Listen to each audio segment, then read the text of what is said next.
Ça pourrait être un truc sympa, tout comme on se concocte par exemple une décoction personnelle en Chine, traditionnellement, par exemple en fonction de la typologie, ben, on se concevait son propre breuvage.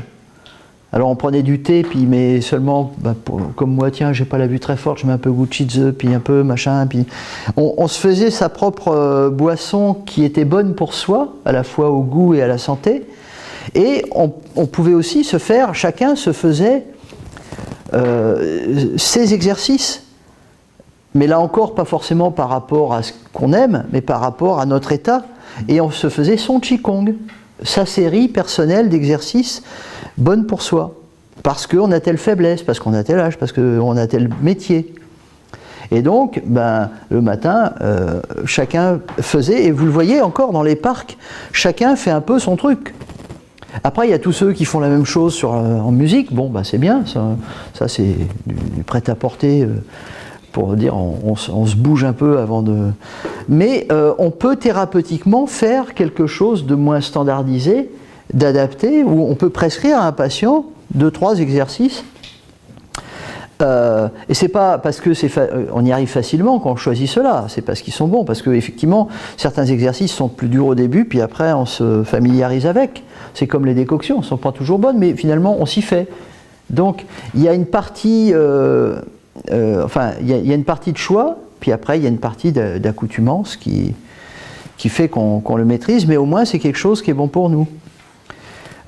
Et ça, ce serait, d'ailleurs même pour un praticien, ça peut être intéressant de se dire, tiens, quelle palette d'exercices je vais me faire, parce que si je fais tous ceux que j'ai appris dans les cours, c'est gentil, mais là j'y mets la journée, quoi. Donc c'est bien, hein, les 7 exercices de Léong, plus tous ceux qu'on voit dans le Tuina, plus tous ceux qu'on voit dans le Qigong, plus tous ceux qu'on voit dans différents stages, pour digérer, pour baiser, pour machin, pour truc, pour dormir, ouais c'est gentil, mais à la fin, je passe ma vie à faire du Qigong. Mais là-dedans, on peut aussi se dire, ben voilà, moi, je prends ça, c'est vraiment important, et quitte à changer plus tard, de se choisir un profil d'exercice adapté qui fait que sur 10 minutes, un quart d'heure le matin, on se fait un truc un peu pour soi, avec des choses généralistes, plus des choses spécifiques, qui sont bonnes parce qu'on a les reins plus faibles, parce qu'on a le genou qui flanche, parce qu'on a mal à la tête, parce que je sais pas quoi, et on se fait son petit mélange bénéfique. Ça, c'est cool. Le problème, c'est qu'après, comme toujours, vous voyez tous les bouquins, toutes les étagères dans les librairies, le régime de Monsieur Ducon, pardon, je ne sais pas comme ça, si, c'est comme ça que ça se dit, les exercices du docteur Tien Wang Pusintan, mais le problème, c'est que c'est bon pour lui, alors il a décidé de faire un bouquin et en disant aux autres, allez-y, ça m'a fait du bien, ça vous fera du bien à vous. Et ça, c'est égotique.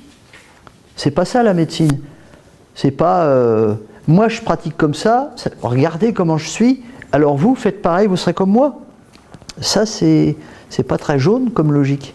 hein, c'est très blanc. Donc, enfin, il y a des jaunes aussi comme ça.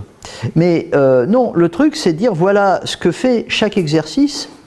maintenant, bah, vous choisissez. Ou alors, si vous ne savez pas, bah, j'essaye de faire un diagnostic et je vous propose un mélange adapté. Hein, c'est la différence entre faire des cours de Qigong ou de yoga pour tout le monde, hein, ou pareil, les arts martiaux, enfin dans tous les domaines, avec un sifflet, eins, zwei, drei, ou alors de prendre chaque personne en disant, toi non, fais pas ça, par contre fais ça, d'adapter le traitement au patient, et non pas le patient au traitement, ben c'est valable pour le Qigong, c'est valable dans la sexualité, c'est valable dans la diététique, on est dans l'adaptation à l'individu. Donc, forcément, quand on fait un cours, on donne un ensemble, mais le but n'est pas de tout faire, le but est de comprendre un peu l'intérêt de chaque exercice, de ne pas simplement le noter comme des recettes qu'on applique, et puis, en fonction des patients, dire, tiens, bah vous, ça serait bien que vous fassiez celui-là, ou ces deux-là, etc. Hein, voilà, c'est pareil, dans tous les trucs qu'on vous donne, des conseils, il y a des choses, ça peut sembler bateau, il y a des choses, c'est pas mal de le rappeler quand même, etc. Mais c'est quand même une conception, vous avez peut-être remarqué, qui est quand même un petit peu éloignée de celle des gens qui viennent nous voir, ou de leur vie quotidienne, bon, ben, il va falloir taper là-dedans des conseils, des recadrages, des mises au point qui vont aller de soi pour certains, sauf qu'ils le savent mais ils ne le font pas, puis qui vont choquer d'autres et qu'il va vraiment falloir qu'ils fassent un petit travail avant de rejoindre la logique du truc. Hein? Mais il faut déjà que ce soit intégré pour vous. Hein? Donc selon le background qu'on a, ben c'est simplement des petites choses qu'on remet, puis des fois c'est un effort plus important.